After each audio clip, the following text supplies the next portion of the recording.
Hello students. इसके पहले हमने एक पार्ट पढ़ लिया है और आज हम दूसरे पार्ट की शुरुआत करने जा रहे हैं। हमने ये पढ़ा था, इंग्लिश पढ़ा था। ध्यान से देखें, इंग्लिश पढ़ा था। इंग्लिश अपने आप में एक लैंग्वेज है और लैंग्वेज को रिप्रेजेंट करने के लिए हमें साउंड की ज़रूरत पड़ती है और ये साउंड से वर्ड बनते हैं और वर्ड से फ्रेजेस बनते हैं, फ्रेज से सेंटेंसेस बनते हैं। सेंटेंसेस में हमें ज़रूरत होती है स्ट्रक्चर की। ये हमने इतना देखा था। अब हम इसको थोड़ा डिटेल में पढ़ने की कोशिश कर रहे हैं और बहुत ध्यान से देखेंगे, बहुत ध्यान से समझेंगे। जो चीज़ें नहीं समझ में आएंगी आप हमें कमेंट करके ज़रूर बताएंगे। ठीक बच्चों, तो आते हैं हम। इंग्लिश अपने आप में एक लैंग्वेज है और ये लैंग्वेज क्या होती है? लैंग्वेज को रिप्रेजेंट करने के लिए हमें टूल या source to express one's feelings, emotions, ideas की ज़रूरत होती है, जिससे हम अपनी फीलिंग्स को, आइडियाज़ को एक्सप्रेस कर सकें। हम उसी को लैंग्वेज कहते हैं। अब ये हिंदी में भी होती है, इंग्लिश में भी होती है, जितनी भी लैंग्वेज है सभी में ये चीज़ें होती हैं। ठीक है, तो टूल या source to express one's feelings, emotions, ideas. कोई ऐसी चीज़ जिससे हम अपनी फीलिंग्स को, इमोशंस को, आइडियाज़ को हम एक्सप्रेस करते हैं, उसी का नाम लैंग्वेज है। ठीक, थोड़ा सा ध्यान दीजिएगा। किसी भी लैंग्वेज को लिखने के लिए हमको एक चीज़ की ज़रूरत होती है और उसका नाम है स्किल। उसका नाम है स्किल। स्किल को हम हिंदी में कौशल कहते हैं। स्किल को हिंदी में हम कौशल कहते हैं। इस कौशल, स्किल के भी एक स्किल का भी एक पार्ट है जिसे हम कहते हैं आस्पेक्ट।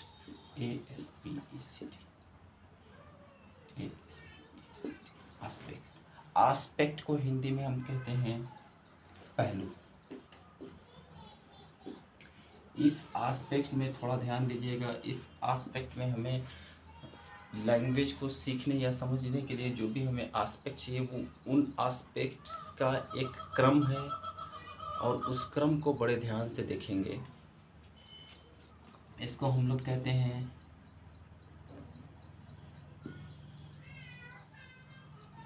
आस्पेक्ट में सबसे फर्स्ट आता है हमारा लिसनिंग। सबसे फर्स्ट आता है लिसनिंग, उसके बाद हमारा स्पीकिंग, उसके बाद हमारा रीडिंग और उसके बाद हमारा आस्पेक्ट आता है राइटिंग। ठीक, और ये सवाल अक्सर पूछ भी दे दिया जाता है टेट में या सी टेट में या सुपर टेट में पूछ दिया जाता है। बीटीसी में भी ये सवाल पूछे जाते हैं कि आस्पेक्ट्स का क्रम सही क्या होता है। तो सबसे फर्स्ट आता है लिसनिंग, सेकंड है स्पीकिंग, थर्ड है reading and fourth one is writing. ठीक है बच्चों, ध्यान से देखें, इसको समझें। तो हम इसको देखते हैं। लिसनिंग हमारा सबसे फर्स्ट एस्पेक्ट है, लिसनिंग, स्पीकिंग, रीडिंग, राइटिंग। ठीक है, अब मैं कुछ वर्ड्स लिख रहा हूँ, थोड़ा सा आप उसको बोल कर बताएं, बोल कर देखें क्या आप सही बोल पा रहे हैं। मैंने एक वर्ड लिखा और मैंने एक वर्ड लिखा,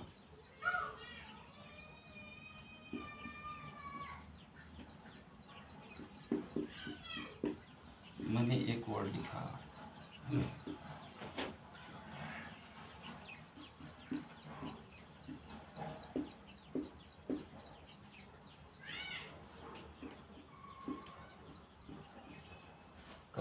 ये कुछ वर्ड्स मैंने लिखे हैं और ज़रा आप इनको बोलने की कोशिश करेंगे। थोड़ा बोल कर देखें कि क्या आप इनको सही बोल पा रहे हैं, सही आप इनका प्रोनाउंस कर पा रहे हैं, इनका प्रोनाउंसिएशन सही हो पा रहा है आपसे। थोड़ा बोल कर देखें।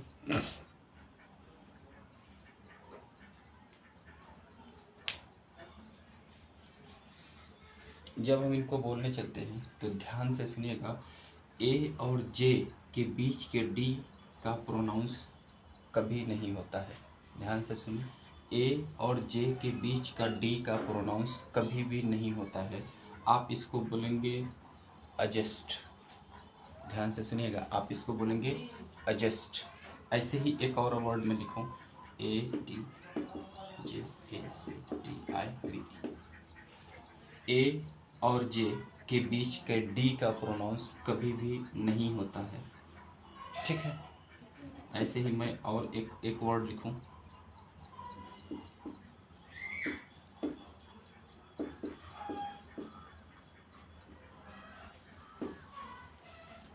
ठीक। ए और जे के बीच के डी का प्रोनाउंस कभी नहीं होता, ठीक। आगे हम आते हैं इधर, RECEIPT। ध्यान से देखें आप इसको, तो यहाँ पी का प्रोनाउंस नहीं होगा, पी की आवाज़ नहीं आएगी। इसको हम पढ़ेंगे रिसीट। ध्यान से सुने, इसको हम पढ़ेंगे रिसीट। आगे हम देखें एग्जाम्पल। एग्जाम्पल, कुछ लोग इसको एग्जाम्पल बोलते हैं, कुछ लोग इसको एग्जाम्पल बोलते हैं, जो गलत है। ये ई है और ई का ही साउंड देता है, इसको हम कहते हैं एग्जाम्पल। क्या कहते हैं? एग्जाम्पल। अगला देखें करियर। ध्यान से देखें करियर, ठीक है स्टूडेंट्स, बात समझ में आई? मैं इसको अब थोड़ा सा मिटाने जा रहा हूँ, तो थोड़ा सा ध्यान से देख लें, आपको बात समझ में आई होगी।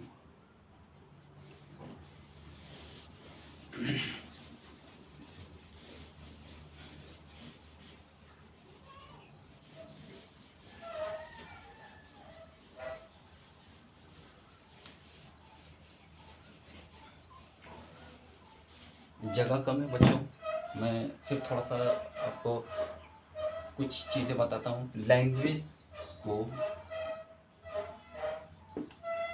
लैंग्वेज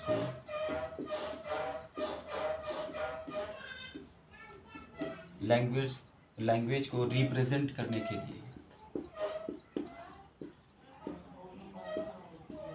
लैंग्वेज को रिप्रेजेंट करने के लिए हमें स्क्रिप्ट की ज़रूरत पड़ती है।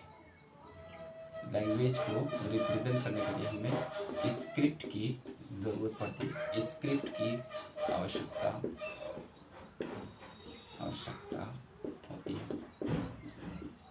होती है। लैंग्वेज को रिप्रेजेंट करने के लिए हमें स्क्रिप्ट की आवश्यकता होती है। ये स्क्रिप्ट क्या है? बहुत ध्यान से सुने, बहुत ध्यान से समझे। ये स्क्रिप्ट क्या है? ये स्क्रिप्ट क्या है? ध्यान से देखें। स्क्रिप्ट हम किसको कहते हैं? स्क्रिप्ट है क्या? स्क्रिप्ट को हिंदी में हम लिपि कहते हैं। मैं यहाँ पर भी लिख रहा हूँ, स्क्रिप्ट को हम हिंदी में लिपि कहते हैं। क्या कहते हैं? लिपि। ये लिपि क्या है? स्क्रिप्ट क्या है? लिपि क्या है? Writing style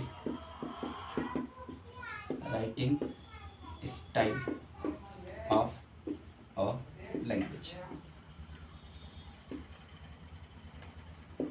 writing style of a language. किसी लैंग्वेज को हम कैसे लिखते हैं? दैट इज कॉल्ड लिपि। हम उसी को कहते हैं स्क्रिप्ट। अच्छा, स्क्रिप्ट में क्या चीज़ें आती हैं? थोड़ा ध्यान से देखें। स्क्रिप्ट में हमारे पास जो चीज़ें आती हैं वो हैं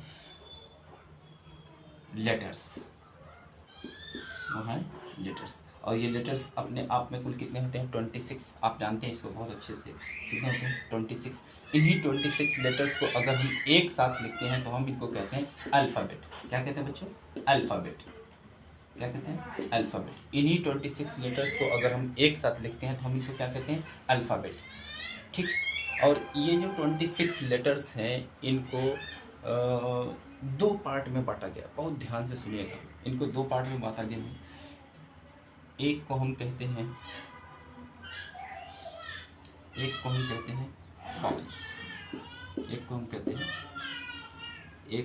हैं वाउल्स, और दूसरे को हम कहते हैं कॉन्सोनेंट्स। एक को हम कहते हैं कॉन्सोनेंट्स। ये वाउल्स अपने आप में 5 होते हैं। वाउल्स अपने आप में 5 होते हैं। ए ई,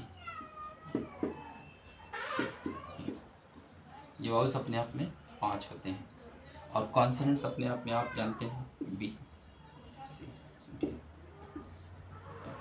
जी जेड, ठीक। ये अपने आप में 21 होते हैं। खूब ध्यान से सुने, खूब ध्यान से समझें। जो चीज़ें ना समझ में आए उसको बाद में आप पूछ सकते हैं, कमेंट कर सकते हैं। कमेंट करके आप बता सकते हैं जो चीज़ें आपको नहीं समझ में। अब हम चलते हैं बड़ी ही इम्पोर्टेंट चीज़ पे और उसको ध्यान से समझेंगे। ये आप समझ गए होंगे, तो थोड़ा सा मैं इसको मिटाने की कोशिश करता हूँ और हम बात करेंगे वॉल्स की।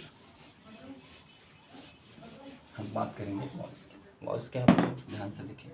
वॉल्स अपने आप में 5 हैं, लेकिन ये जो साउंड क्रिएट करते हैं, ये 2 टाइप के साउंड क्रिएट करते हैं।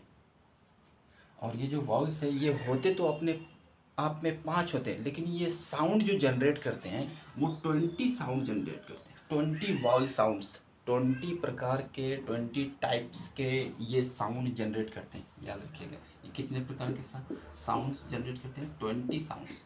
और ये जो 20 साउंड्स हैं, इनको 2 पार्ट में बांटा गया है। ध्यान से देखिएगा, ध्यान से समझिएगा। ये क्वेश्चन सुपर टेट में पूछा गया था कि इनकी जो संख्या है वाउल्स और कॉन्सोनेंट के साउंड की, वो कितनी है। ठीक है, तो ये वाउल्स 5 हैं और ये साउंड क्रिएट करते हैं 20 का। और इन 20 साउंड्स को 2 पार्ट में बांटा गया है। देखिएगा ज़रा, एक को कहते हैं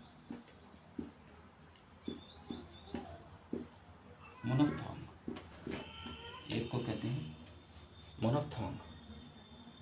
मोनोफ्थॉन्ग किसको कहते हैं?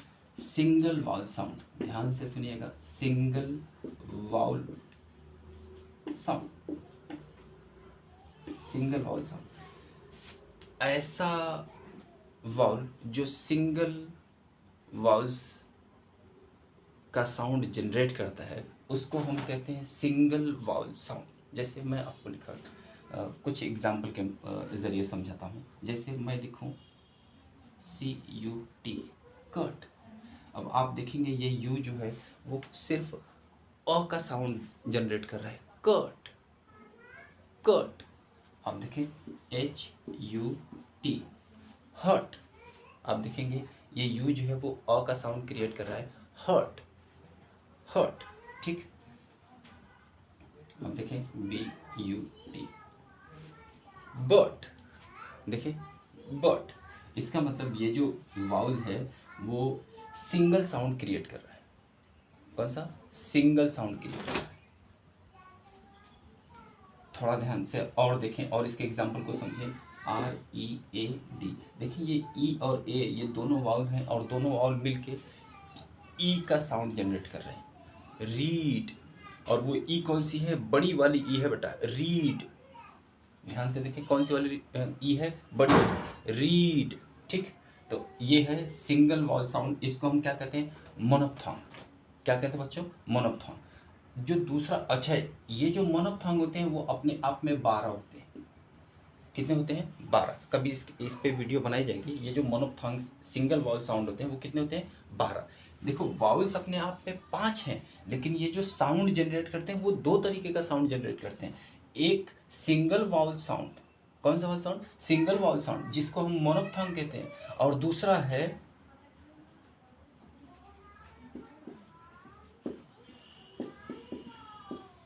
डिप्थॉन्ग। ये डिप्थॉन्ग क्या होता है?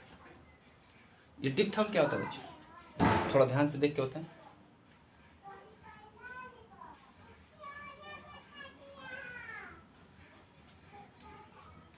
थोड़ा ध्यान से देखें, ये डिप्थॉन्ग क्या होता है? थोड़ा सा सोचें, सोचे समझें, सोच समझ के थोड़ा सा बताएं कि डिप्थॉन्ग क्या होता है। डिप्थॉन्ग ये डबल वॉल साउंड,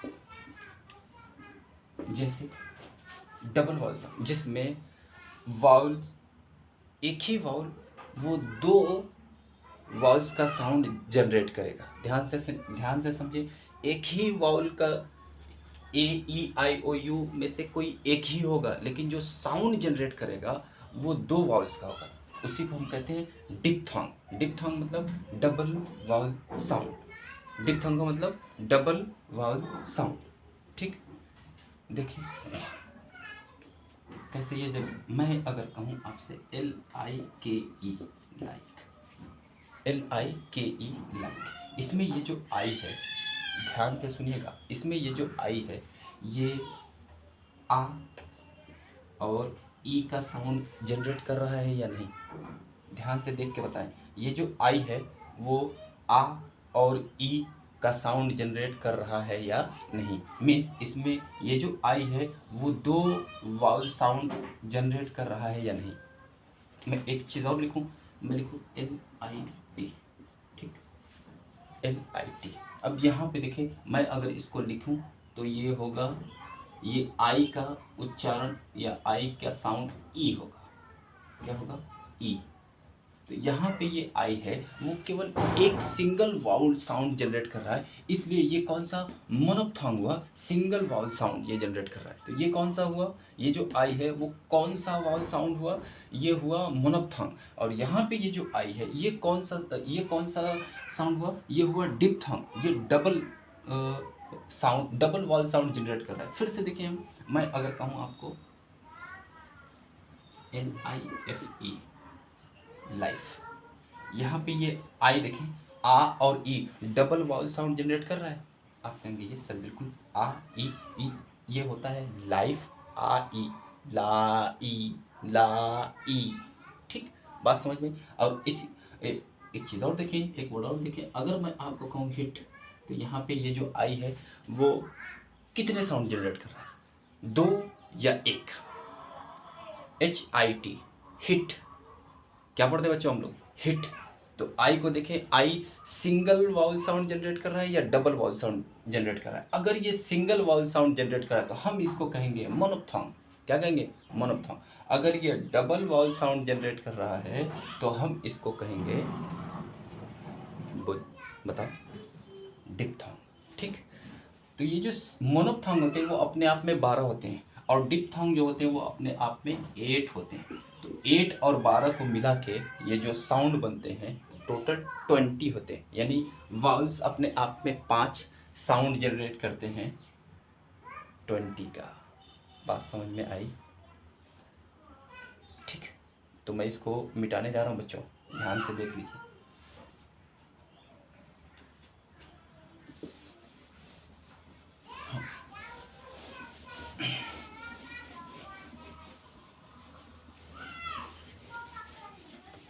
एक चीज़ और हमने देखा, ये जो साउंड्स हैं, ये जो साउंड्स है, ध्यान से देखें, इस एंड साउंड्स, ये हमने देखा था कि वाउल्स के जो साउंड्स हैं वो कितने हैं, 20। वाउल्स के साउंड जो कितने हैं, वाउल्स के साउंड कितने हैं, 20। और कॉन्सोनेंट के साउंड कितने हैं, कॉन्सोनेंट्स के साउंड कितने हैं, 24। ये होते तो अपने आप में 21 है, लेकिन साउंड जनरेट करते हैं 24 का। ये होते अपने आप में 21 है और साउंड जनरेट करते हैं 24 का। ये होते अपने आप में 5 हैं और साउंड जनरेट करते हैं 20 का। ये 20 साउंड दो पार्ट में बटे हैं। एक है मोनोप्थॉन्ग, 12 साउंड क्रिएट करते हैं। डिप्थॉन्ग 8 साउंड क्रिएट करते हैं। बात समझ, 8 वॉल साउंड क्रिएट करते हैं, और ये मोनोप्थॉन्ग 12 वॉल साउंड क्रिएट करते हैं। तो 12 और 8 को मिला के हुए 20, ये हुए वॉल साउंड्स। और कॉन्सोनेंट के साउंड्स होते हैं अपने आप में 24। तो दोनों का जो रेशियो है वो पूछ दिया करता है, वॉल्स का कितना हुआ 20 और कॉन्सोनेंट का कितना हुआ 24। ये अपने आप में एक रेशियो बनता है साउंड्स का, वॉल्स का 20 और कॉन्सोनेंट्स का 24। बात समझ में आई। मैं इसके आगे चलता हूँ, थोड़ा सा ध्यान से समझें, ठीक, समझने की कोशिश करें, प्रयास करें। आप नोट्स बनाते चलें, आप साथ साथ नोट्स अपना बनाते चलें, नोट्स बनाते चलेंगे, बड़ा फ़ायदा होगा, ठीक बच्चों। अगर कोई चीज़ आपको नहीं समझ में आती है, और अगर कोई चीज़ आपको नहीं समझ में आती है तो आप कमेंट करें, उसका सॉल्यूशन ज़रूर निकाला जाएगा, ठीक है। हम आगे चलते हैं। तो ये हमारा लैंग्वेज पे अभी बात चल रही थी। किस पे बात चल रही थी बच्चों, लैंग्वेज पे बात चल रही थी। लैंग्वेज में अभी और बहुत सारे डिटेल्स हैं। हम बात कर रहे थे स्क्रिप्ट की, और स्क्रिप्ट से बातें आ गई लेटर्स पे। लेटर्स, फिर हमने लेटर्स को देखा कि लेटर्स 26 होते हैं। 26 को जब हम एक साथ लिखते हैं तो हम उसको अल्फ़ाबेट कह देते हैं। ये जो अल्फ़ाबेट है वो दो प्रकार के होते हैं, एक है वाउल्स और एक है कॉन्सोनेंट। वाउल्स अपने आप में 5 होते हैं और साउंड्स जनरेट करते हैं 20 का, और कॉन्सोनेंट अपने आप में 21 होते हैं और वो साउंड जनरेट करते हैं बच्चों 24 का। यहाँ तक तो आपको बात समझ में आ गई होगी, ठीक है। उसके बाद हम लोग चलते हैं वर्ड पे। Meaningful unit of letters. Meaningful unit of letters, देखो ये लैंग्वेज हमने समझ लिया। लैंग्वेज के बाद जो पार्ट था, जो साउंड्स वाला पार्ट था, जो लेटर्स वाला पार्ट था, जिसमें साउंड क्रिएट करते हैं, जो साउंड क्रिएट, उसी साउंड को जो वॉइस या कॉन्सोनेंट के साउंड्स को जनरेट करते हैं, उसी साउंड्स को हम लोग फनीम्स कहते हैं। अंग्रेजी लैंग्वेज में उसको क्या किया जाता है? फनीम्स कहा जाता है। ध्यान से सुनिएगा, फनीम्स। ये जो वॉल के या कॉन्सोनेंट के जो साउंड जनरेट हो रहे हैं, वॉल के 20 और कॉन्सोनेंट के 24, इन्हीं को हम फनीम्स कहते हैं। इन्हीं को हम क्या कहते हैं? फनीम्स। और ये साउंड की डेफिनेशन क्या होती है? याद रखें, साउंड की डेफिनेशन डेफिनेशन क्या होती है? The smallest unit of sound. क्या होती है बच्चों? The smallest unit of sound. मैं आपको इसके बारे में आगे बताऊंगा, ठीक। इसके बारे में, यूनिट के बारे में मैं आगे बताऊंगा कि ये यूनिट क्या होती है, ठीक। तो मैं इनको मिटा दूँ, थोड़ा सा मेरे पास जगह हो जाएगी लिखने के लिए, समझने के लिए और समझाने के लिए, ठीक है।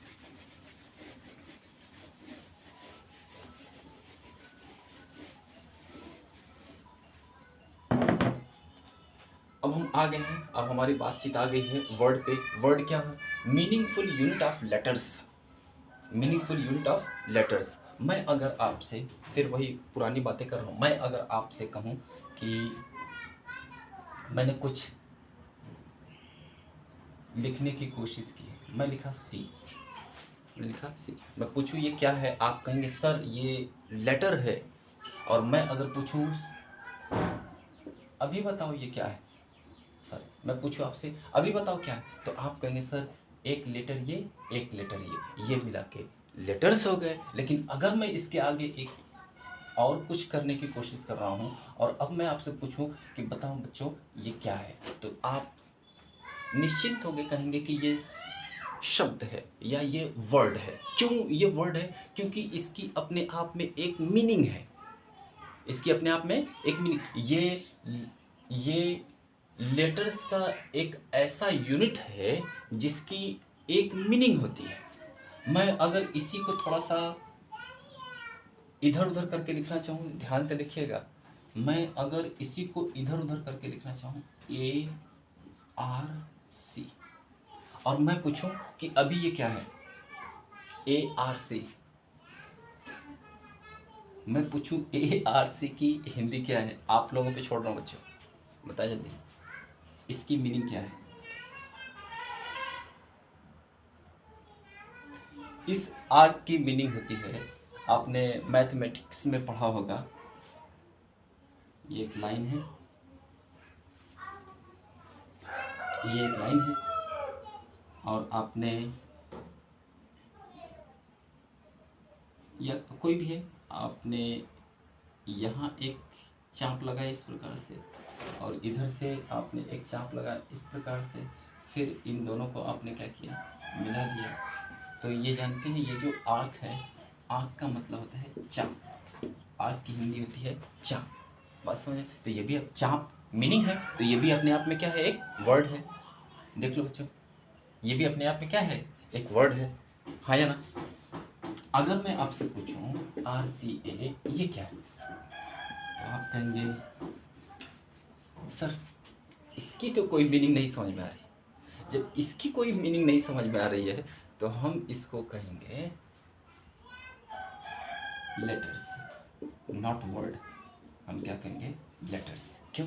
क्योंकि ये लेटर्स तो हैं लेकिन इनकी अपने आप में कोई मीनिंग नहीं निकल के आ रही है, तो हम इसको वर्ड नहीं कहेंगे। हम कार की एक मीनिंग है, आप जानते हैं कार कुछ इस तरीके की होती है ना, कार कुछ इस तरीके की होती है, ठीक।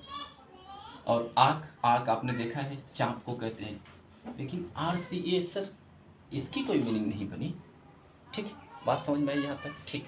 हम अब इसके आगे चलते हैं। देखिए बच्चों, हम इसके आगे चलते हैं और हम आते हैं मीनिंगफुल। मीनिंगफुल का मतलब जिसका कोई अर्थ हो, जिसकी कोई मीनिंग हो। लेटर्स आप समझ गए हैं। मैंने आपको यूनिट पे कुछ बताया था कि यूनिट मैं इसके आगे समझाऊंगा। यूनिट इंग्लिश लैंग्वेज में यूनिट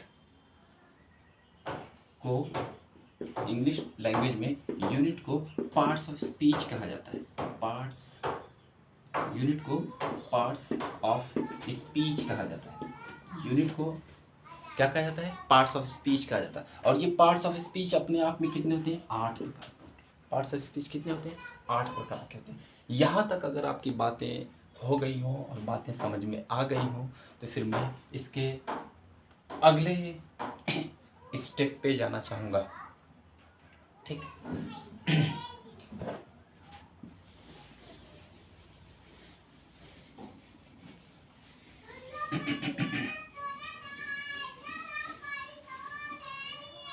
अब हम आते हैं, इसके अगला स्टेप है phrase. A group of word without complete meaning, यानी कोई ऐसा ग्रुप जिसकी